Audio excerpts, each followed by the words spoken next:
Karibuni sana to our webinar this evening. We are always so excited to have you join us. If this is your first time interacting with Elevate HR, allow me to take the first few seconds to introduce ourselves. We are the People Company, and our goal is to generally elevate the HR space. And we do this by, firstly, developing innovation to help you unleash the potential of your people. Our software helps you better manage your employees' onboarding, payroll, leave, and performance. We also have a community of innovation-driven professionals whose main goal is professional development and networking. And it's because of this that we hold monthly learning sessions like this webinar that helps professionals in the space and beyond to elevate their skills. So karibuni sana once again to this webinar. We hope you will find it to be very insightful. So at this point, allow me to run you through the session program. Then afterwards, I will introduce the guests for the evening. In the first 30 minutes, we're going to have our guests come on board and engage in the discussion of the evening. We're going to be talking about how to move from frustration to functionality. And we're excited about the panel that we have lined up because they're experts in this field and will provide us with key insights. Then afterwards, we will open it up to a Q&A session from the audience. So please feel free to be filling out your questions and dropping them in the chat section as the conversation continues. All right. So at this point, I'd like to introduce our first guest.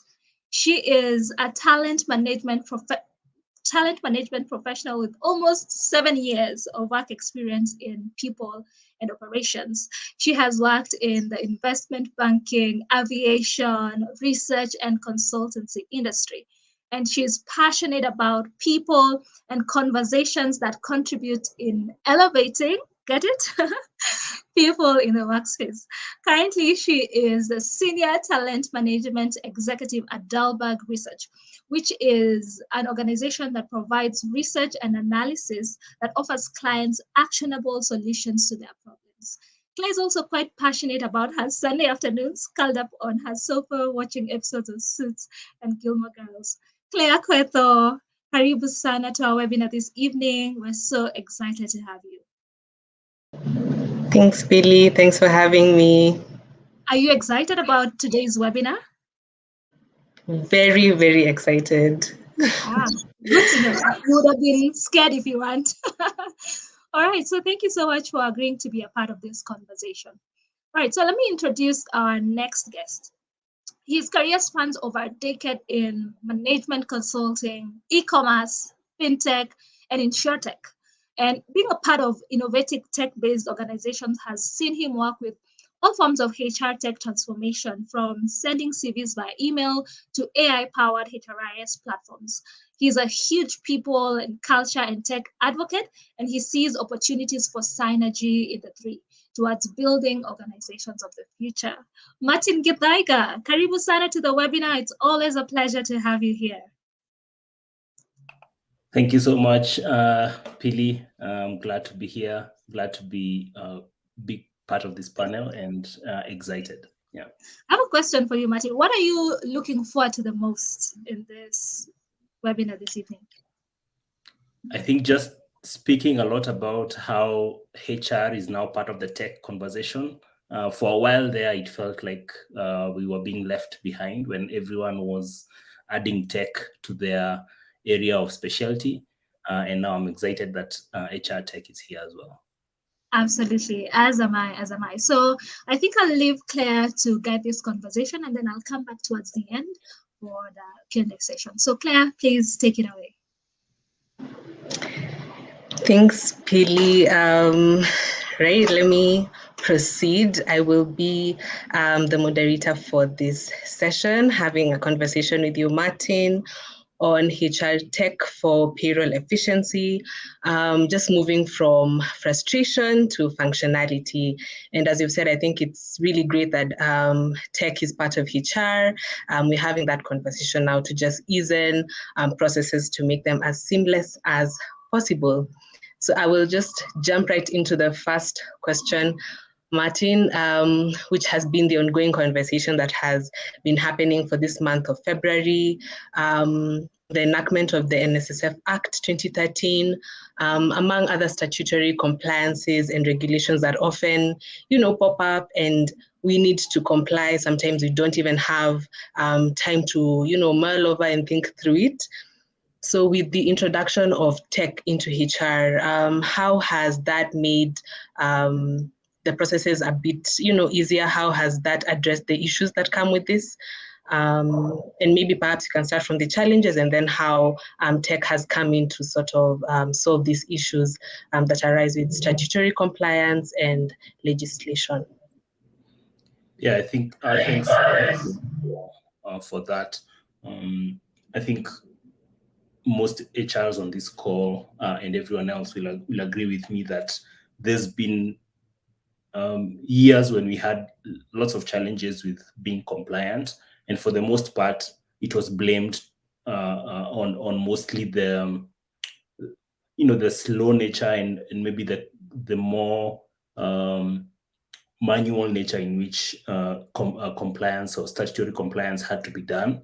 A lot of course, HR tech has come on board, both from us as the consumers and also as with statutory bodies. I must commend especially statutory bodies in Kenya for having gotten to a point where they are now also tech enabled, allowing us to move from a point of where we had to queue in so many places to now getting to a point where we can run majority of these processes online. I'm thinking of the likes of NSSF, NHIF, and the rest, allowing us to even file taxes easily online, making the payroll process a subset of what a HR person does, not the only thing that they do.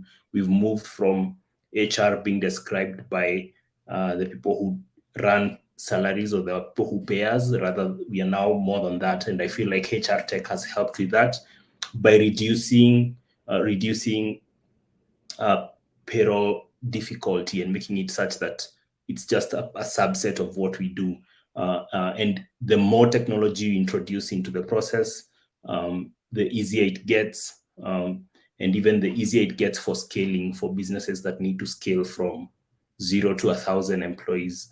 HR technology is what will ease that. And just to add there and say, for instance, as an example, I was able to quickly comply with the NSSF Act this month and make sure that I've run the new pension deduction or payroll pension contributions for NSSF purely because of HR tech. It's already been built in. It's a case of switching from the old tier to the new NSSF tiers, and all that calculation and math behind it has already been done, and just a case of applying for payroll processes. So those are among the things that I'm talking about, the efficiency that it comes with. Yeah. Yeah, thanks for that, Martin. I really do hear you on how quick we needed to act this month. I think on my end as well, it was more of a click of a button and we had moved to the new NSSF rate. So definitely made it easier instead of now trying to do the manual calculation. So you're definitely right about that. And even on the NSSF bit of, even having new joiners come on board who've never, been in formal employment, it's a bit easier now. It's just a matter of them just doing it online, and sooner or later they have their NSSF number. So you're pretty on the spot on that. Let's talk a little bit around compensation administration. So, with the way we work these days, there are a lot of complex, salary structures and benefits programs that come into play. Based on a number of factors, with organizations not only being here, but, operating from many other countries, and, different staff have different packages. So how has, HR tech made this process a bit seamless in terms of, just the payroll processing? Yeah, thanks, Claire, for that question. I think the first I have to acknowledge that the fact that technology has grown this far has allowed for levels of complexity, even with compensation management that we have never thought about in the past. We have now the ease with which companies are paying or running salaries for global employees from one location has been allowed or has been enabled because of HR tech. So today, some very valuable companies globally are in the space of HR tech, are in the space of payroll outsourcing, such that today it's possible for someone who is running payroll from the US to pay people from all continents. And that added with other services like employer of record, where companies don't have to set up an entity in various countries for them to have for them to be able to employ staff, for them to be able to run teams. We've gotten to a point where you can invest in a country, you can expand into a country, and give yourself time before you can actually set up an entity by working with HR tech providers who give you an opportunity to do that. Other complexities that have come on board is today, especially in the startup space, especially in organizations that are investor-backed, compensation has moved from just a salary to also include other aspects like incentive pay and also employer stock options or shares.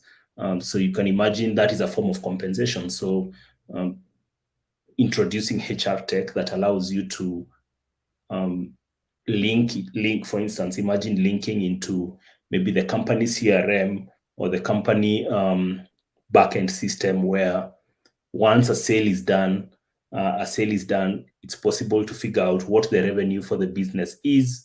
And from that revenue, you're able to also collect what the incentive for a particular salesperson will be.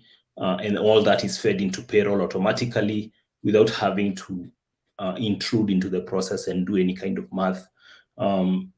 Nowadays, we also have versions of systems that help with stock option management, where staff who have been given opportunities to own shares in a company can see the value of those shares now, the value of those shares 4 years from now, 5 years from now, and can even track the value of the company as they are working there to see how this is going, and that is as a result of HR tech. And then lastly, I was also just going to comment that we've gotten to a point that we can't do without technology. And one of the things that I keep reminding myself is it's payroll that got us here. It's payroll that sort of kick-started HR tech. At the beginning, it was, how do I automate this Excel file? How do I add macros to this Excel file for it to be able to do some math every month without me having to feed formulas every time? To a point where now we have nearly all aspects, if not all aspects or all functions of HR automated or part of HR tech. And I think I would say I would thank Payroll for getting us here. Yeah. Yes, you remind me of an instance where there's a time we had to do calculations for commissions on Excel, and it was quite hectic. So having moved from there to this piece where it's really, once incorporated in the system, it's just, again, a click of a button, really easy processes. You're done with that and you move to do something else. Just in the aspect of, speaking of the specific situations, we've talked of compensation administration. On aspects of remote working, I mean, with COVID came a lot, including remote working, where not only people are working from home, but they're now moving out of, the headquarters of where their companies are and moving to work in other places, in other locations. So how has HR tech supported this kind of new trend in working in terms of, payroll processing? I mean, keeping in mind aspects of, currency differences and such things of that sort. Thanks for that, Claire. I think I'll allude to an earlier example I gave. We've gotten to a point where people can work from anywhere, work remote, fully remote, and never even sometimes meet their actual employers in person. That is a development that has, I think, also enabled HR tech to have a space. One of the ways that I have seen payroll aspects introduced is, if you think about how we process payroll, it's a case of figuring out what are the tax regimes for different countries. What does all that look like?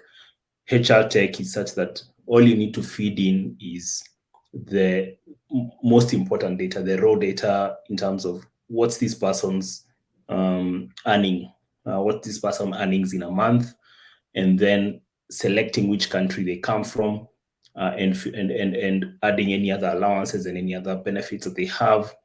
And the system has been sort of, the logic has converted what the law says into numbers and figures and formulas that then generate a payroll for you for different countries. The next step for that is what I call integrations. So HR systems, and this is even sort of like a call out to all people in HR tech.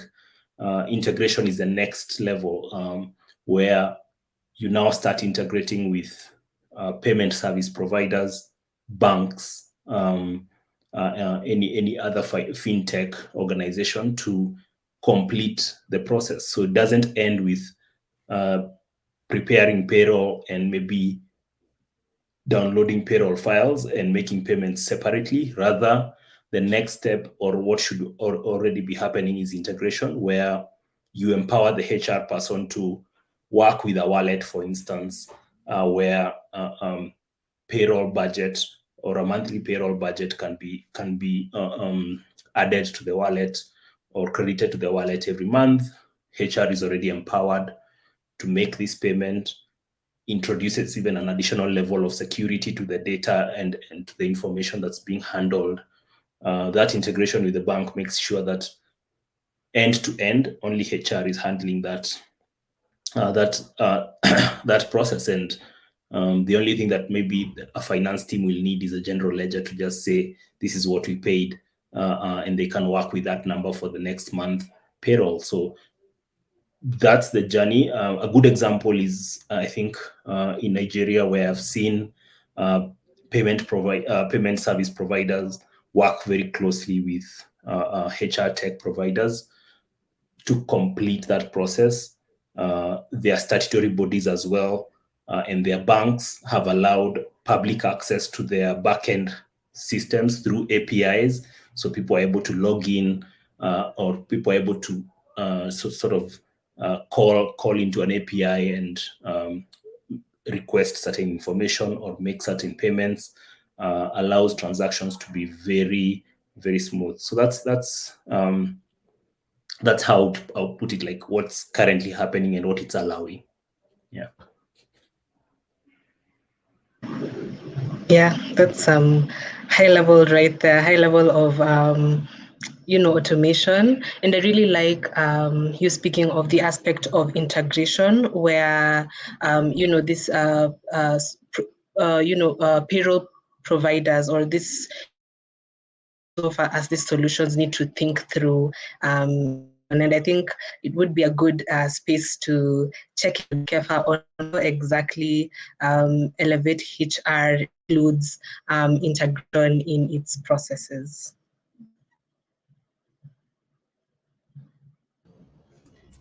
Sure. Very great insight from Martin. So one of the actual insights we got during the market research is like payroll just doesn't end at the filing and generation of reports, but also how people receive their payment. And so when building the product, we thought about it from all the way from onboarding to how people receive and integrating. So our experience with banks, actually, some of the banks in Kenya have been quite open in regards to allowing their APIs, but also the payment ecosystem is actually growing to include the last mile payment to employees, either mobile money wallets or directly to their bank accounts. So it's something they're also in that space for. Yeah, back to you, Claire. Right. Okay. Thanks for that. Glad to hear that you're way ahead of the market requirements.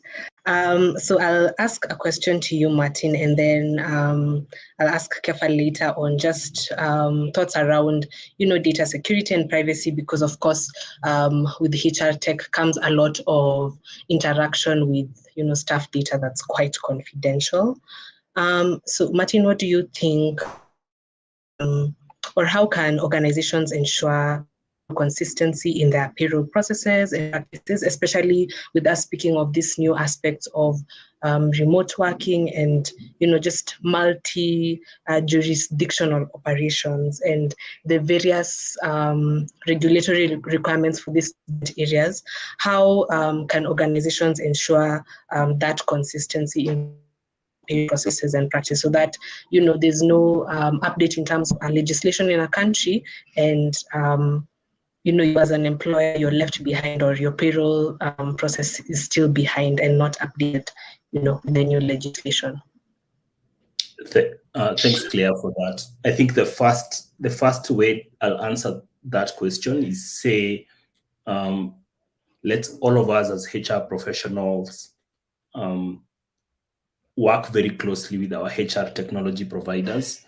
The journey I have been through has been, I have come from days where if a certain aspect of a HR process, HR tech, or maybe a certain aspect of a software you're using for HR doesn't work, you try and find a workaround or you try and fix it your own way.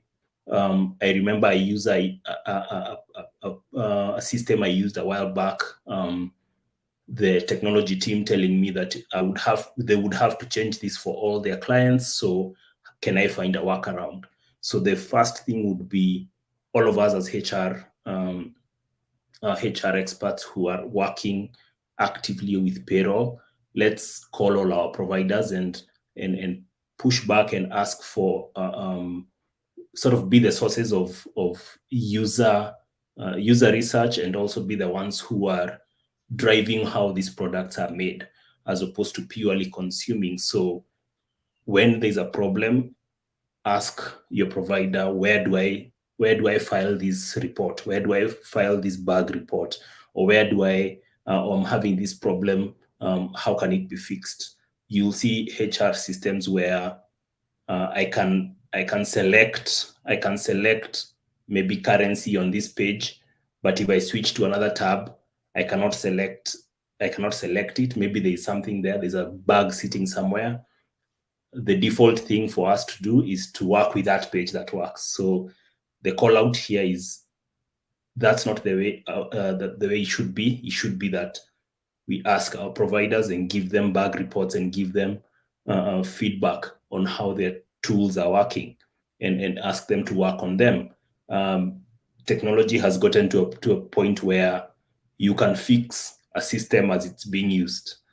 You can ask for your clients to give you a chance to go on downtime to update. So that's the first answer. The second thing is we've gotten to an age of data.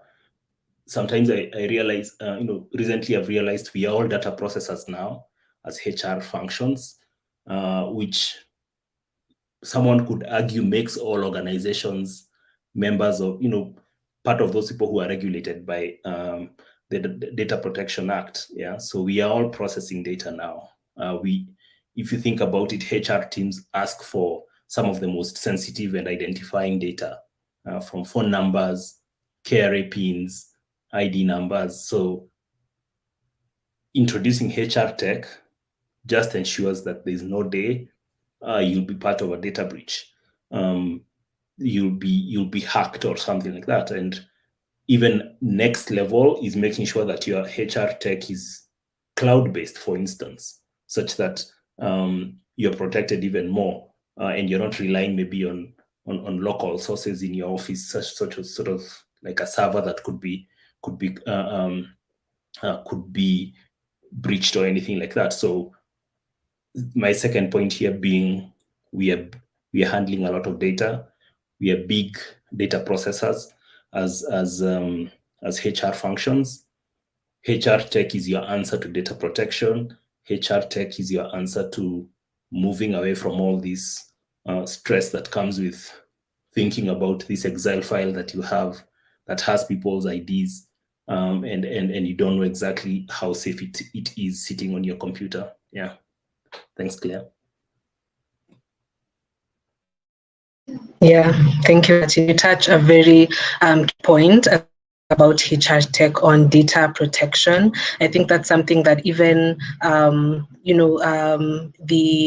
act is taking quite seriously now, where it's urging organizations to be compliant in terms of the Data Processing Act. So I foresee instances where we'll really need to, if possible, do training for staff outside of that on just, teaching them how to really handle important and very sensitive data.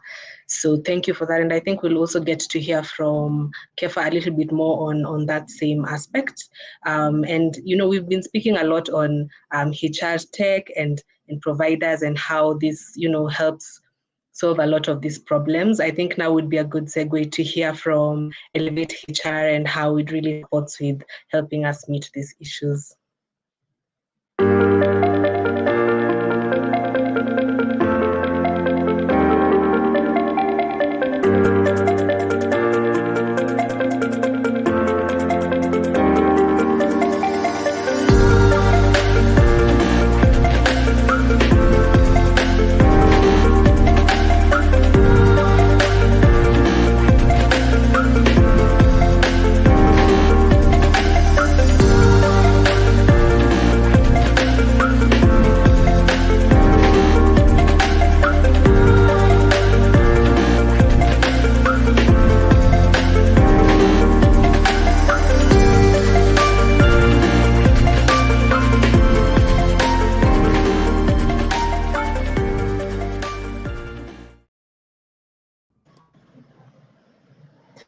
Awesome. Thanks so much for that, Elevate HR. And I think I'll give you another opportunity to speak more on it a bit later.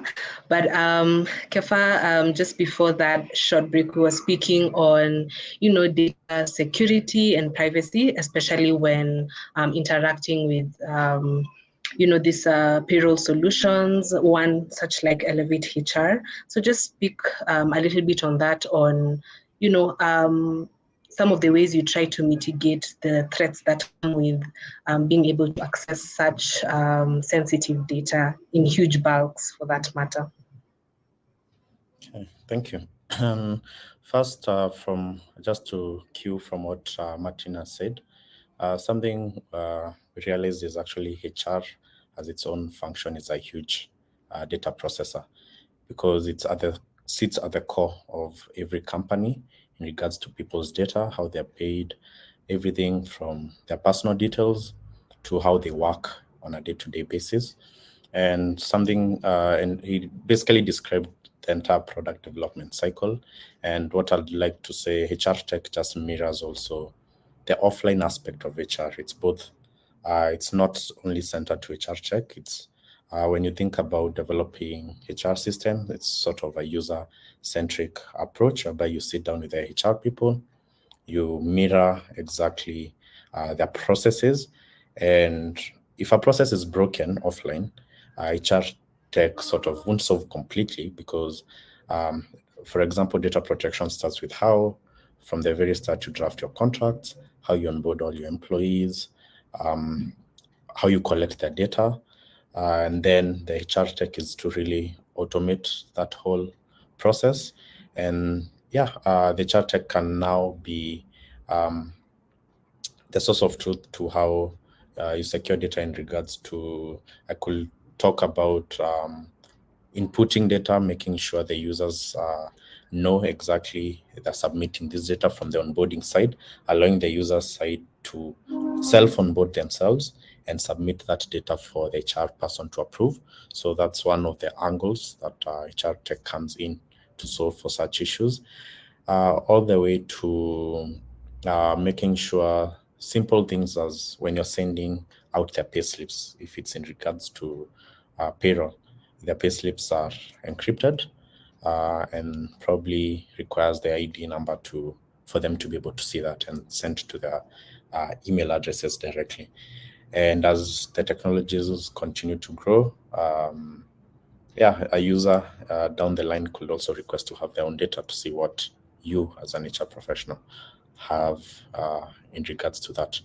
And also the HR tech also helps the HR move from paper, whereby in case you're putting manual data in Excel sheets, in files, that's really not a good way to ensure data protection. So when you transition to systems like cloud, they provide, so many companies are using these right now. So they are laid out structures into how data is processed and how it's secured, things like encryption, backups in case it goes to daily backups in case there's, let's say, a hack whereby your data is always backed, so you won't lose that data, and it's always encrypted. So if a third party has access to that data, they really can't make out what exactly is in regards to that. And that's why for systems, you have to build from the start how the process, you streamline the process from start onboarding to all the way to even how it interacts with other external systems, to how you also protect the data internally. Yeah. Okay, so it would be safe to say that you are data compliant in line with the Data Privacy Act. Okay, and even in your journey of, as a product lead for Elevate HR, as you interact with, the different HR professionals to try and just ease in their payroll processes, what's that one thing that you can say Elevate HR and its product that has been able to solve a problem raised by the HR professionals that the other providers do not yet have or have not yet to? I don't know if I can hear me, Rosen, from my end. Yes, I can hear you loud and clear. As Martin first talked about in regards to, you need to sit down with the providers. Actually, we are the providers who came first to the HR people. And that's why we approached our whole development cycle from a community perspective, whereby we did a market research, brought all this knowledge into one comprehensive platform. And then from there, we started learning. These are the challenges they've been facing from other platforms. For example, if there's an existing bug in other systems, it will take probably, a long time for it to change. So we listened to those problems, and as we were designing the system and also trying to start with our very first module, we made sure we are sitting down with HR professionals at every step of building that product. And it helped us actually, once we got to the market scale, quite fast, because we had implemented some of the pain points they had learned doing from a very long time. So some things, for example, support, we measure ourselves in regards to like what have they experienced before, so that we can assume like this will be a challenge for most HR professionals. So we input them there. And also remaining compliant for most companies. We've had even instances people, we not only help in building the tech, but also we're starting in a way whereby we consult on behalf of them to make sure they're always compliant if there's any regulation, especially for companies that are setting up in Kenya that don't have a local representative here. So in that regard. So we help them remain compliant. If in SSF changes happen, we are on top of things with webinars like these, with the chat professional like these, KRA masterminds. So yeah, it has really helped us in regards to making sure if you use our system, you also compliant in a way. So we help you remain compliant and also remove the cumbersome process of paying your employees.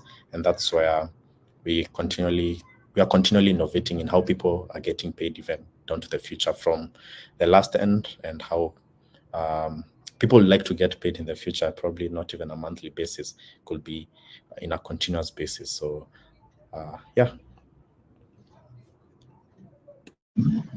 Awesome. Thank you so much, Kefa, for that. I think we now have a little bit more insight on Elevate HR and how it contributes to moving us from frustration to functionality. So thank you for that. I will move back to you, Martin. Just a few more questions for you, and then I think we'll open it up to the audience should they have any questions. So, I mean, as we wind up, Martin, what are some of the best practices that you feel organizations or HR professionals should adopt to ensure that they are leveraging technology solutions effectively to break down any payroll barriers and just increase efficiency and accuracy? Yeah, thanks for that, Claire. So best practices. So the first thing is from the very beginning, and especially I'll address this to professionals who are probably setting up a division or setting up a HR function.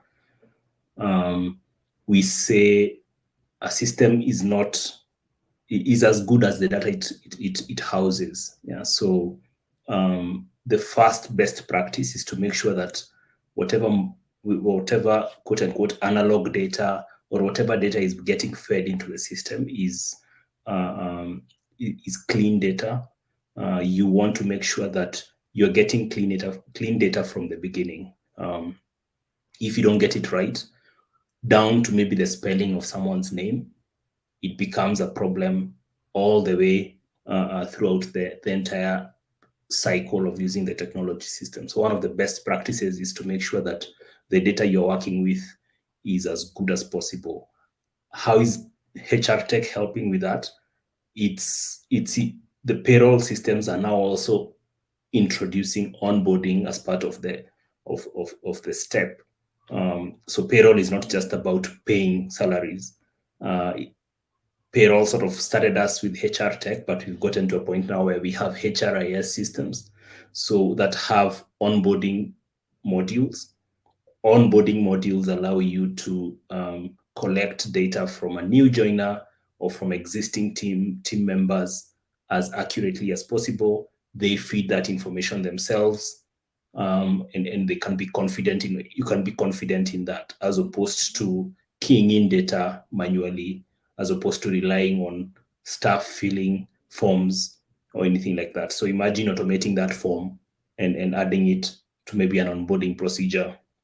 The second best practice is, of course, us as HR professionals being also tech forward and being confident with technology as much as possible. We've moved to the age where we used to say tech is for IT people. Tech is for everyone now. We all have to be tech savvy. There's no, again, HR professionals will agree with me. We no longer care if a CV says I've done computer studies. Nobody looks at that at a CV anymore. We expect that you've done that. We expect that you know how to work with a computer. So it's the same case with HR professionals as well. Let's get to a point where it is expected that technology is just on our fingertips, such that you're fully owning your role, running that HR system that you have found. Third best practice is, from where I sit, would be making sure that you're an advocate in the company. You you're making your voice heard on the need for technology. Organizations will want to control costs as much as possible, and it's possible that you find yourself being maybe, as the company is thinking of an ERP, the HR module is not in their mind. As a company is thinking of automating all other departments, maybe the people team is not top of mind. Insist on being top of mind, insist on being part of the main conversation, and make sure that you're negotiating as much as possible. So that best practice is negotiating for that technology, for as much technology as possible, payroll and beyond payroll. Yeah, those are sort of my top 3 best practices. I really, really like that. Thank you so much, Martin. Especially the aspect of, advocating and speaking up and saying we also do need to think of people and how tech can help, the people team make processes easier. And I mean, it will definitely translate to the organization at large. And of course, self-learning. I think we are now in an era where we, as you're saying, we only cannot say you're a talent management person, you're a HR person, and you cannot speak into data a bit. There's need to have that integration, as you earlier said, again. So totally agreed on that. And then, I mean, finally, as we close, after this conversation, I would think that people will be pondering more on the systems that they have and see whether their systems are actually serving them, especially for the HR professionals on the call. So what key factors should you think HR professionals, organizations should consider when evaluating automation solutions? I know you've touched on it a little bit from the previous response and others, but any that also comes to mind, or one that you feel like you need to emphasize, you can speak on it now. So just the key factors that you feel professionals should consider when evaluating automation solutions, and just how can they ensure that they've selected the right tools to help meet their needs? And I like how you've talked of it's not only payroll, it's the entire process. So what are the key factors that these individuals should consider? Thanks, Claire. Like I said, payroll is where HR tech started. So it's likely that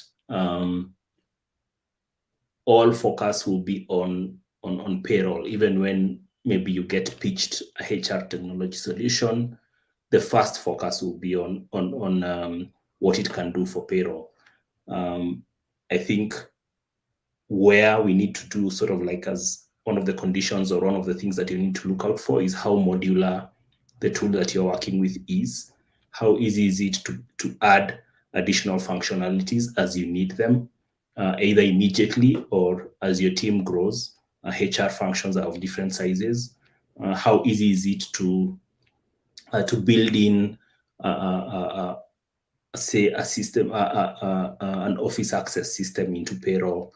If you're working with with piece employees or employees who are hired on an hourly basis, how easy is it for it to track those hours and calculate? So how modular, how does it connect to the larger HRIS system? How does it connect to the maybe the applicant tracking system, the recruitment system? How does it connect to the learning system? So as modular as possible. If it's not one tool, how does it connect to other third parties? That also speaks to the integration bit. How easy does it integrate with payment providers, banks? How easy is it for the software to be custom built? You'll find other department wanting to connect to your system, and some of the things they'll ask is what are the integration opportunities that this system provides. One good example is with how does your system connect with the finance system? Is it possible for me to just click a button and the payroll ledger is sent to finance for their own filing and for their own balance sheet calculation? So is that a possibility? So beyond again, remember, some organizations have ERPs that have all these things connected. Others are building. So if you're building, make sure that you're building something that's modular, that can accept new things. Secondly, I think another big part is how is the customer support? How is the support that you get in case of a problem? It is important to make sure that problems are not getting swept under the rug, but rather being handled and bugs being rectified as much as possible. And then number 3 is, does it have an employee self-service?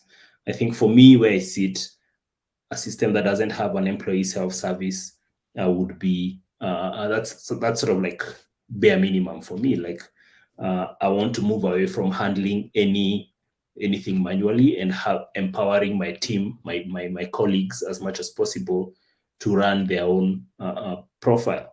It's also nice that employees can see their own profile, see how they are progressing in the company. So a front end for the employee is a big thing for me. That has to be part of a good HR tech system.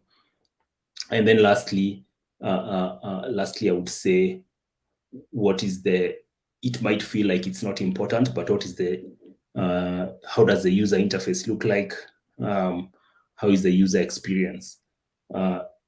When you log into that system, do you feel happy logging into it, or does it give you stress? I know we are getting towards filing taxes.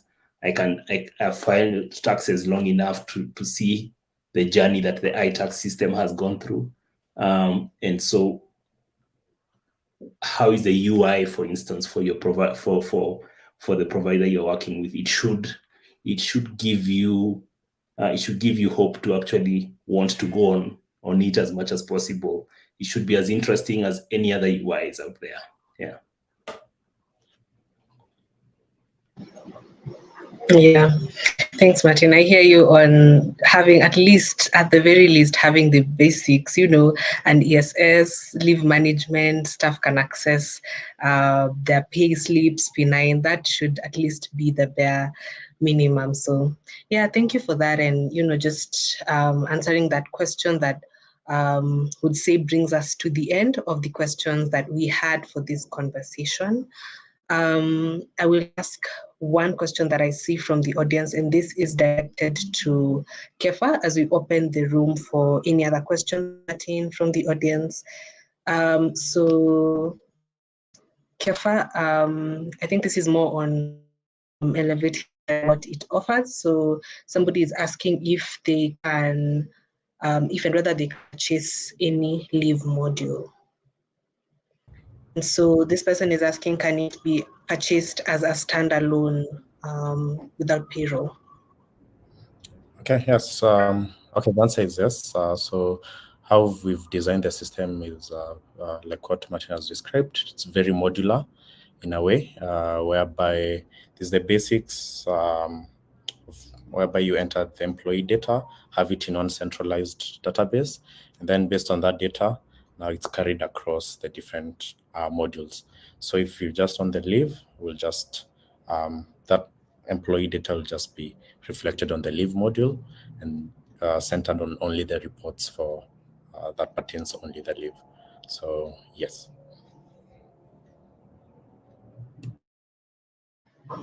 All right. Thank you, Kefa. Answers the person who had asked that question, and thank you for your question as well. So any other questions from the audience? I think for me, I'm curious to see your leave and development module. That is something as a HR professional I would want incorporated in these systems. So Shelley says, great points there, Martin. Additionally, integration with other company systems is important. So yeah, Martin, somebody is just agreeing to your point on integration and it's in processes. Nelson says, here systems don't align policies but support the policy process implementation and completion. The policies and procedures must be top-notch for the system to work properly. Thank you so much. And Nelson is actually a HRIS expert, so I know he speaks from that background. So thank you so much for that, Nelson. Any comments or questions from the audience?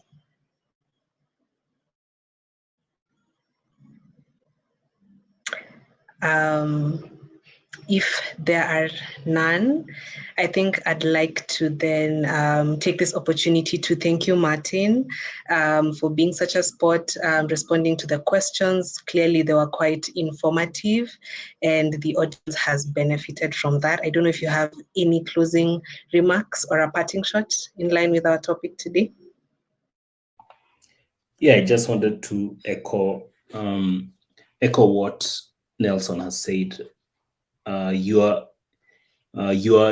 policies have to definitely be top notch, because again, systems rely on the instructions that your policy have. Yeah, so from the simple things like leave, how is your leave policy? It's your leave policy that will inform what the system will do, to more complex things like the compensation benefit structure.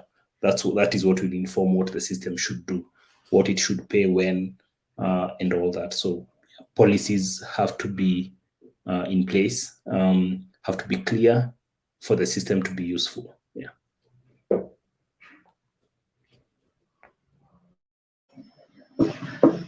Agreed yet again. Thank you, Martin. I think I'll also from my end say thank you for this opportunity. It's been great having this conversation. I too have learned a bit more than I know. It also has been an opportunity for me to remember the things that I'd forgotten. Great, and I think at this juncture, I'll hand it over back to you, Pili. Thank you. Thank you so much for awesome moderation. Before you leave, I think I have one final question for both you, Claire and Martin.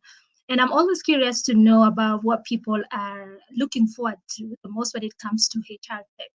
For instance, in the next 3 years, I mean, we have been seeing a lot of exciting innovation. So I want to know from both you and Martin. So I'll start with you, Claire. What are you most looking forward to?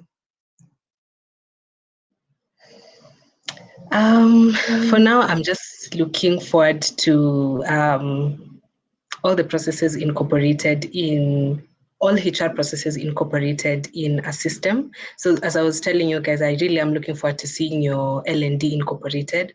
I think when we have some of these systems automated, we will have more time to have a seat at the table and be the true business partners that we should be, and really influence from that aspect, and move the time that we are spending now on things that can be automated to automation. So I just look forward to that full-on transition for systems that are working for us in that way. So I think I'll say that. Awesome. Martin?